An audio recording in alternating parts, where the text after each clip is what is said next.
For 2021, we have an all-new Chevy Trailblazer in America, but this is not the Chevy Trailblazer that comes to mind when I think of that word. Trailblazer started in 1999 as a trim level on the S10 Blazer, as a matter of fact, but in 2001 it became a standalone model, and it lasted until 2009. The Chevy Trailblazer and its related siblings were hugely successful for Chevy and for General Motors.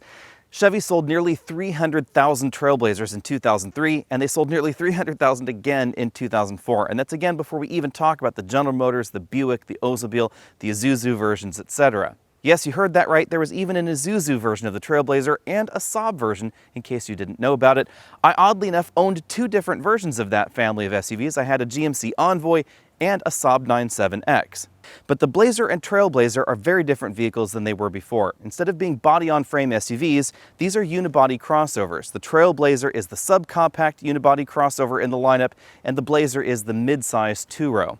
This slots between the Chevy Trax and the Chevy Equinox. The Trax is continuing for 2021, and the Blazer slots between the Equinox and the Chevy Traverse. So Chevy has a lot of crossovers to choose from. This is the close relative to the Buick Encore GX. There's a review on our channel on the Encore GX as well. I think you ought to take a look at that video because I have to be honest and give a little bit away up front. I think I like the Encore GX just a little bit more than the Trailblazer, but the Trailblazer is probably going to be a better deal. The first thing to know about the Trailblazer versus the Buick is that the Buick is about 25% more expensive starting. So we don't find all the same kind of premium touches on here that we do find in the Buick in its base model. But you can equip them more or less similarly as long as we're talking about middle trims. Up front, we have a divorced headlamp arrangement, so the turn signals are incandescent. They're up here. We have an LED daytime running light strip up there as well. We then have halogen headlamps, halogen high beams, halogen low beams. LED headlights are available, but you'll only find those in the top end trims, and they are optional. And then down here at the bottom, we have LED fog lights. So different lighting technologies going on here, and it's worth noting that the colors don't quite match. So the fog lights are definitely a little bit bluer than the headlights right here. The rest of the front-end design definitely mimics the rest of the Chevy crossover lineup. We have a chrome bar that runs from one turn signal module all the way over to the other. This is not a grille up here. This is actually blocked off because the vehicle doesn't need that much cooling, so the only place where air goes in is right here and then down lower in the bumper. Here's a bit of trivia for you. Back in 2001, when General Motors released the Envoy and the Trailblazer, they were pretty unique because up until then, General Motors had always used a modified pickup truck frame under their SUVs. But the original GMT 360 series of SUVs from GM had custom frames that were specifically designed for SUV use.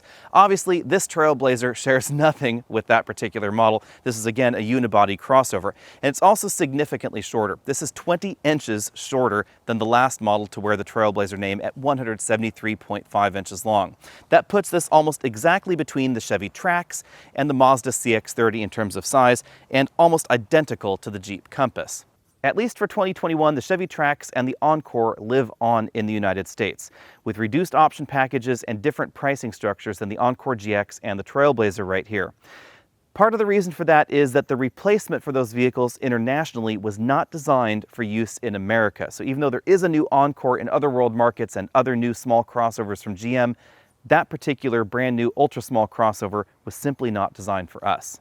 Moving to the rear, the styling is pretty in keeping with the rest of the Chevy crossover lineup, and we do get a little bit of a rake to the rear window rather than a completely vertical hatch. But they have retained a lot of practicality because, as we're going to take a look at in a bit, the opening itself is pretty square.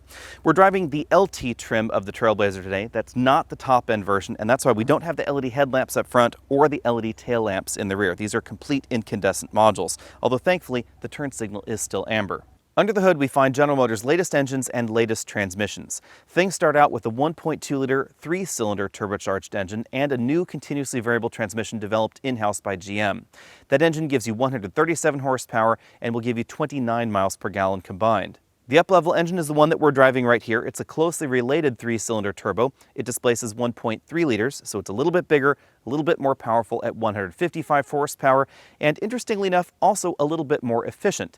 General Motors says that the reason this gets 31 miles per gallon rather than 29 in the smaller and less powerful engine is that this one has all of their latest active fuel-saving technologies on it, and the 1.2-liter engine was really designed to be a cost leader, so it just doesn't have the same kind of fuel-saving tech that we find on this engine. You'll also find available all-wheel drive on the 1.3-liter turbo. The 1.2 is front-wheel drive only. But if you choose all-wheel drive, you don't get the new continuously variable automatic. Instead, we get the 9-speed automatic transmission that we find in a variety of other GM products. That's what we're driving today. If you get all-wheel drive in the 1.3-liter turbo, then fuel economy drops from 31 miles per gallon down to 28 miles per gallon combined, so really only a 1 mpg loss over the absolute base version of the Trailblazer. That's because this all-wheel drive system will stay in front-wheel drive mode until you press the all-wheel drive button in the dashboard. We've seen that in other GM products. That really helps improve real-world fuel economy. I got a lot of questions about engine smoothness, so let's just lean in for a little bit of a listen here. You can definitely hear it definitely ticks, and you can definitely see it vibrating a little bit here. But as far as 3-cylinder engines go, this is notably smoother, I think, than the BMW 1.5-liter 3-cylinder. Chevy decided to be pretty aggressive with active safety technologies on the Trailblazer, and that's a little bit different than some of the competition. At $19,000 starting, we get autonomous emergency braking with pedestrian detection and lane keeping assistance standard. Optional on the Trailblazer is adaptive cruise control, blind spot warning, and rear cross traffic detection. But it is interesting that the adaptive cruise control system is not a radar-based system, so we'll never find a radar module up front. Instead, it's a camera-based system using essentially the same camera and different software that the autonomous emergency braking system uses, as well as the pedestrian detection system. That allowed GM to reduce cost, reduce complexity, and of course make crash reconstruction a little bit less expensive because there's no radar sensor to damage. As with the Buick Encore, I found these front seats to be pretty comfortable for longer distance driving. We do have a two-way adjustable lumbar support on the driver, and it's a powered lumbar, something that we don't normally find in inexpensive crossovers.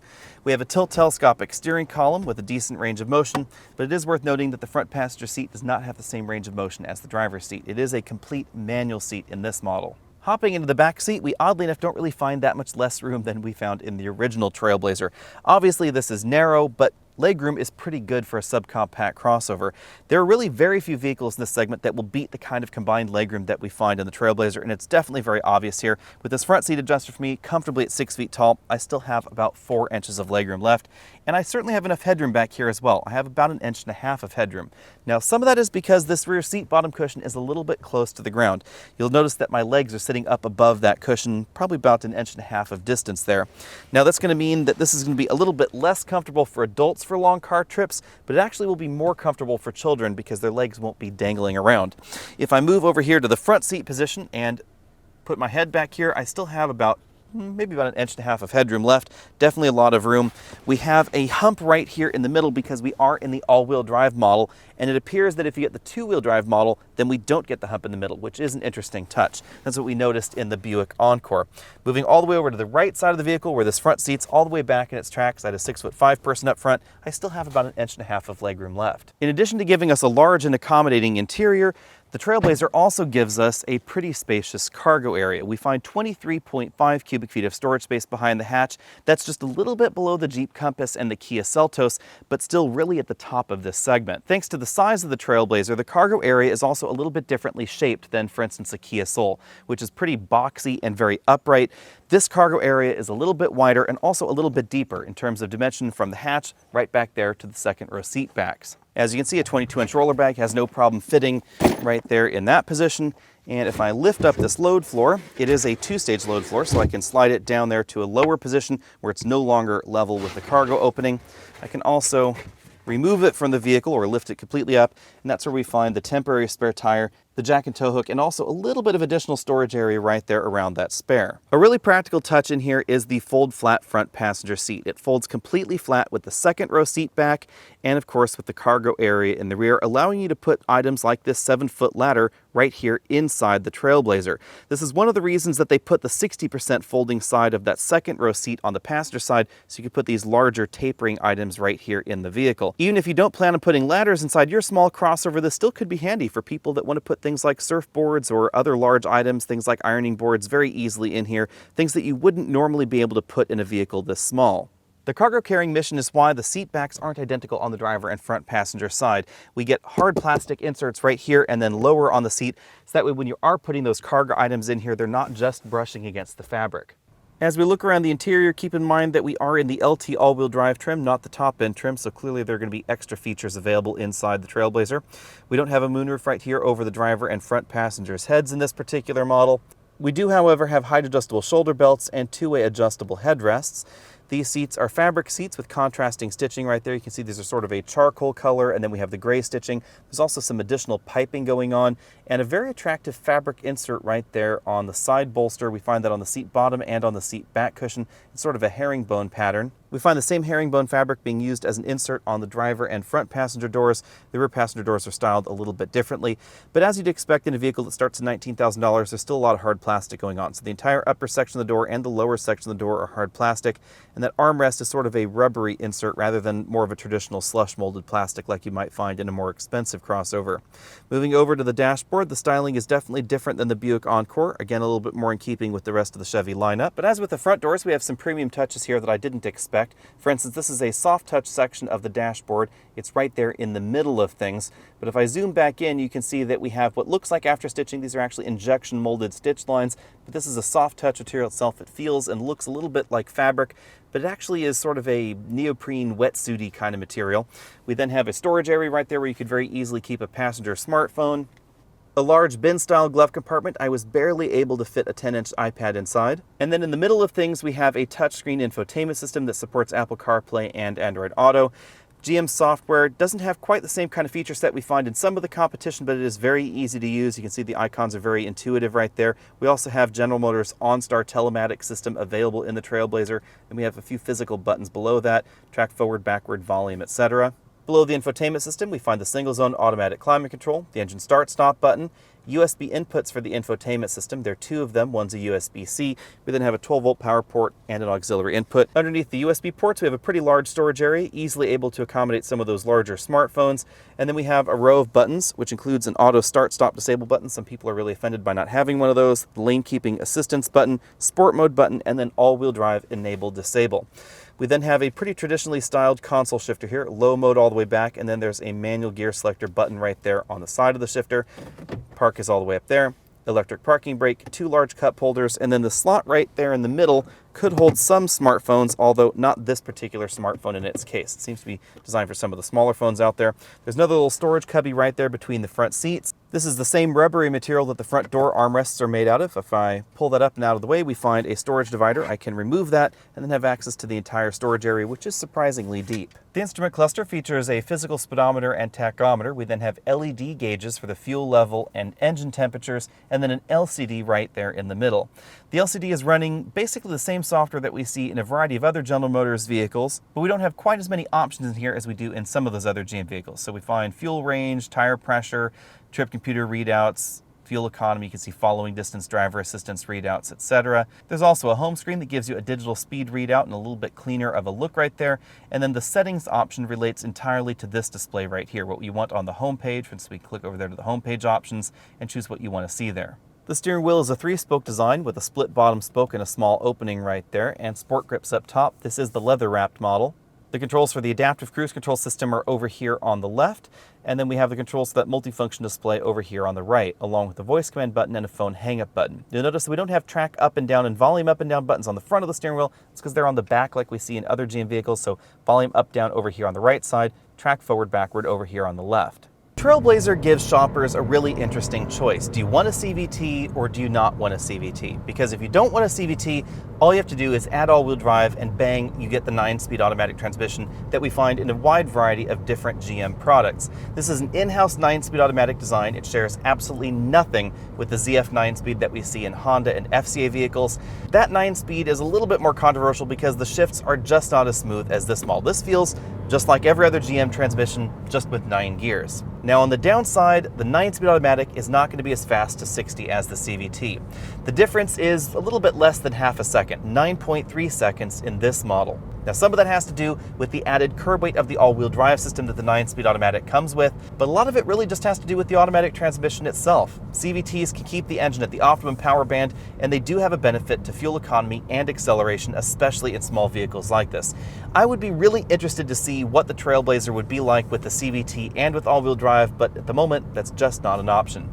In our braking tests, this model stopped from 60 miles an hour back to 0 in 130 feet. That's pretty similar to the Encore GX.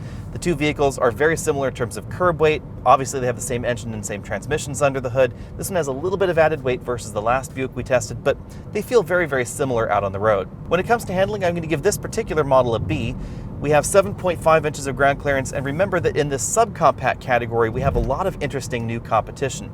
We have the Kia Seltos, which has excellent driving dynamics and pretty wide tires on it. We have the Mazda CX-30, which really is just a lifted Mazda 3 hatchback, and that has great driving dynamics as well. You could also logically compare this to something like a Toyota CHR, and Toyota has recently decided to really start focusing on handling ability, and that's evident in the CHR model as well. Out on a rougher road, like the gravel road that we're on here, I give the ride score an A. The Trailblazer is a little bit bigger than the average subcompact crossover, and certainly bigger than some of the really compact subcompact crossovers out there, and that does yield a better ride. Generally speaking, the longer the wheelbase you have, the heavier the vehicle, the better the ride quality. And that's certainly what we see in here versus something like a Ford EcoSport, which is definitely on the small side. Well, we're out here on this road surface, it's a good time to talk about the all-wheel drive system. I have the all-wheel drive system engaged, and if we were to just stop here, for instance, and then floor it, we take off with absolutely no drama at all. But again, this is a part-time all-wheel drive system, I guess you'd call it, because we can turn the all-wheel drive system off. And if I now floor it, we get a lot of front wheel scrabble and nothing going to the rear. So this is the kind of vehicle where you do have to remember to turn on the all-wheel drive system if you want it in those stickier situations or for snow duty, etc. But on the other hand, you have the fuel economy benefit of being able to turn the all-wheel drive system off at all times if you want to. And that's part of why fuel economy is so good in this model compared to the base 1.2 liter engine. Even though there's still a little bit of mechanical loss going on in the all-wheel drive system, even when it's deactivated, and even though we have extra weight thanks to the 9-speed automatic transmission versus the CVT, we still get fuel economy that's very similar to the base 1.2 liter turbo. Back out here on the paved road, the Trailblazer has a pretty comfortable suspension for longer car trips. And again, I found the driver's seat to be pretty comfortable. We have that two-way adjustable lumbar support, which again is a really nice touch. So if you're looking for a subcompact crossover that can do really great long-distance road trips, the Trailblazer is going to be an interesting option. We have a lot of room in the back, we have a pretty decent cargo area, and relatively comfortable seats up front. On the downside, this is going to be a little bit louder than some of the alternatives, especially the Encore alternative, which is interesting. The Encore got 71.5 decibels at 50 miles an hour in our cabin noise test. This one came in at 73, and I had expected them to be a little bit closer together. But it does appear that some of what you're paying for in the Buick is the quiet tuning that they're advertising. Basically for Buick, that just means throwing foam at absolutely everything, trying to stick additional sound deadening materials wherever possible. Over a week of mixed driving, our fuel economy has come in at 27 miles per gallon. That's a little bit below the EPA score and also a little bit below what we got in the Encore GX with the continuously variable transmission. I think a lot of that does have to do with the transmission. With the 9-speed automatic transmission, because it has to choose between particular stepped ratios rather than just infinitely varying it whenever it needs to, in the name of economy, this will try and hang out at lower RPMs and higher gears as long as possible. And that does mean it has kind of a different sound and a different feel to it. You can hear the engine noise there. It definitely sounds like one of General Motors' 6-cylinder engines. Now that's quite logical because generally speaking, the harmonics in a 3-cylinder engine and a 6-cylinder engine are pretty close. A 6-cylinder engine can be thought of as sort of 2 3-cylinder engines put together, especially a modern V6, for instance, with dual exhaust, true dual exhausts. You're getting sort of 2 3-cylinder engine notes going through there. Although when you pop the hood, it's obvious that this engine doesn't idle as smoothly as GM's 4-cylinder engine. Inside the cabin, you'd be hard-pressed to tell exactly what was under the hood because they've done a great job of isolating that vibration from the cabin. And although not quite a direct competitor to this, the 3-cylinder engine that we find under this hood is certainly smoother than the BMW 3-cylinder engine that we find under the hood of certain BMW models, or of course, Mini's models in the United States. That's a 1.5-liter Turbo 3, and it just seems to be a little bit rougher around the edges than this 1.3. There's certainly some shoppers out there that are concerned about the Trailblazer having a turbocharged 3-cylinder engine. What does that feel like? What does it sound like out on the road? And to them, I would say you probably ought to just test drive a Trailblazer because this really is no slower than the bulk of the competition in the segment. A Honda HR-V is honestly pretty darn slow out on the road, but the turbocharged engine has a better feel than those naturally aspirated engines. And then of course we have the 9-speed automatic transmission. This is one of the few traditional automatic transmissions available in this segment. The majority of the competition has continuously variable transmissions, and if that's not something that you like, you can choose this instead. You could of course also get something like a Mazda CX-30, but it's going to get an older 6-speed automatic transmission design. And then lastly, we have the Jeep alternatives, the Compass and the Renegade, which are also both playing in this segment. But it's worth noting that depending on the engine option you get over there, you might get an older 6-speed automatic transmission, or you could end up with the ZF 9-speed that does not shift as smoothly as the 9-speed that we find in the Trailblazer. I think the real trouble for the Trailblazer, though, is the Encore. Although clearly this is a very different kind of Trailblazer than we've had in America before, it's also significantly less expensive. This is over $10,000 less than the last time we saw a Trailblazer in America, at $19,000 even starting. Now that price does get you the base L trim, front-wheel drive, and the 1.2-liter 3-cylinder turbocharged engine. If you want all-wheel drive, it's a pretty decent jump, $23,600. That's because all-wheel drive is not available on the L trim. You have to work your way up to the LS trim, which starts at $21,600. Then you have to add all-wheel drive, which gets you up to that $23,600. That's also going to bring with it the larger 1.3-liter turbocharged engine and the 9-speed automatic transmission in the process. The base model Trailblazer may be difficult to find on dealer lots, but it's going to be one of the best deals out there in the subcompact crossover segment. Not only is it a little bit bigger than average, but it also has excellent fuel economy, and the turbocharged engine really delivers good performance. Its numbers may indicate that it's not much more powerful than a wide variety of its direct competitors, but it's certainly going to feel peppier out on the road. The tricky thing with Trailblazer pricing, of course, is that it does get pretty expensive. It can go up to about $32,000 if you get carried away with the options on the top-end trims. At that point, you might be thinking to yourself, why don't I just buy the Buick version? So clearly that's something we're going to discuss here in a moment. But first up, let's talk about the bestseller in this segment, the Jeep Compass. The Jeep Compass looks sort of like a mini Grand Cherokee, and that's probably key to its success. Jeep's Compass is trying to cover a broader range of customers, but also a slightly different kind of customer, someone that's interested in more of an off-road capable small crossover. Although clearly not as capable as the larger Cherokee, the Jeep Compass is one of the few vehicles in the segment that has an actual rated water fording capability. We have more ground clearance than we find in the Trailblazer and pretty much all of the competition. And we also have a pretty big cargo area. The infotainment system and electronics in the Compass are also pretty decently designed. They feel just about as modern as the systems that we find in the Trailblazer. I do prefer the way Uconnect operates a little bit over what we see in the Chevy, but the Chevy is a slightly more modern design. Both brands are also known for a lot of cash on the hood, so it's likely that the price tags that we're talking about here are going to be lower when you go to the dealer and start negotiating for the best price on a Trailblazer or a Compass. Thanks to the CVT, the Trailblazer certainly has better fuel economy if we're talking about the front-wheel drive versions, but if you want a naturally aspirated engine and a manual transmission, the Compass is the place to stop. Now, transmissions are kind of an odd thing with the Jeep Compass lineup. We get a 6-speed manual transmission available in all-wheel drive or front-wheel drive. Then we have a 6-speed automatic transmission, which is made by Aisin, Toyota's captive transmission company, that's used in the front-wheel drive model. Then we have a ZF 9-speed automatic transmission if you choose all-wheel drive. In the past, that 9-speed has not been the smoothest of transmissions, and definitely less smooth than the GM 9-speed that we find in the Trailblazer, but it has been improved significantly recently, and now I think that it comes in a close second to GM's 9-speed in terms of overall shift quality.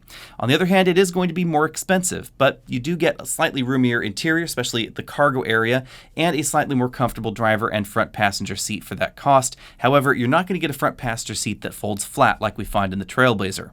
Next up, we have the Subaru Crosstrek, one of the best deals in this segment because it comes standard with all-wheel drive.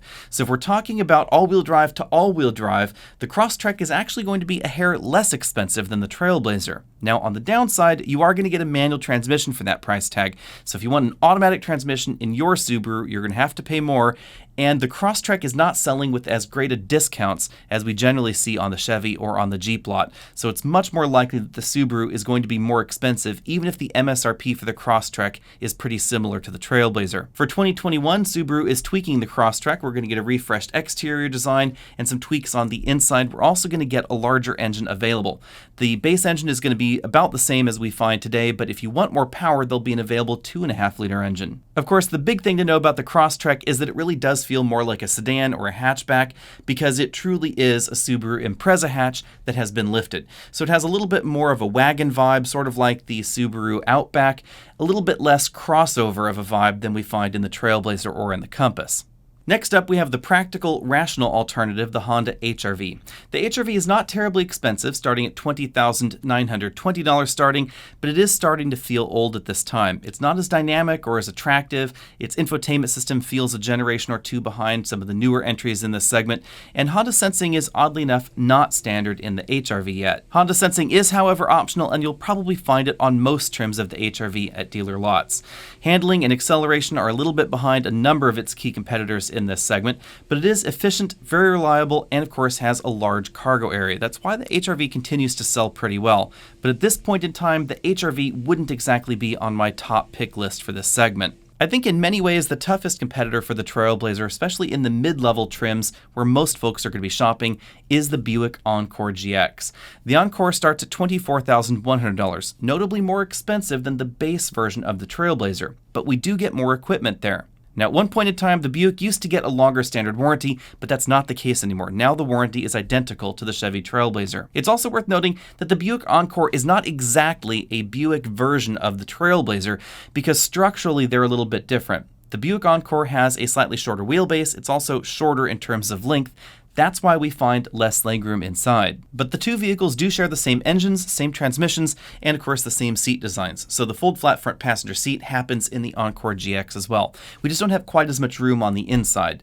But I do like the way the Encore GX looks a little bit more than the Trailblazer, and I like the interior a bit more than the Trailblazer as well. The Trailblazer's interior really is a high point for this model. It's definitely more premium feeling than we find in the Honda HR-V, the Toyota CHR, and a number of the alternatives that are especially a little bit older in this group. But the Encore GX is a little bit nicer still, somewhere between the Chevy and more luxury-oriented vehicles like the BMW or the Mercedes or the Audi or the Volvo. And I think it's this middle position of the Buick Encore that really intrigues me in terms of value, because yes, it is more expensive than the Chevy, but we get a better brand name, of course we get more equipment on the inside, and we still get a very reasonable sticker price and a very efficient drivetrain. I've been talking about the top sellers in this segment because logically, those are the ones that you're going to be comparing the Trailblazer to if you're watching this video. But there are a ton of excellent options out there also, like the Mazda CX-30, which is incredibly pretty. It also is relatively fun to drive. It has a big cargo area. It feels like a lifted Mazda 3 sedan, which is definitely a good thing. We also have the Kia Seltos, which is a very attractive small crossover, incredibly well priced, very long standard warranty, and has a very sporty feel with its optional turbocharged engine and the 7-speed dual clutch transmission. So be sure and let me know what you would pick if you were shopping in this segment down there in the comment section. I think the Trailblazer is a great option, especially in the lower end trims. I think if you're looking at the mid-level to upper end trims of the Trailblazer, however, I would probably get the Encore GX unless you absolutely positively needed that extra inch or two of legroom in the second row. But I would also certainly be sure to put the Compass, the CX-30, and the Kia Seltos on your shopping list. Be sure and visit them all and find out which one fits you best. Let me know down there in the comment section below.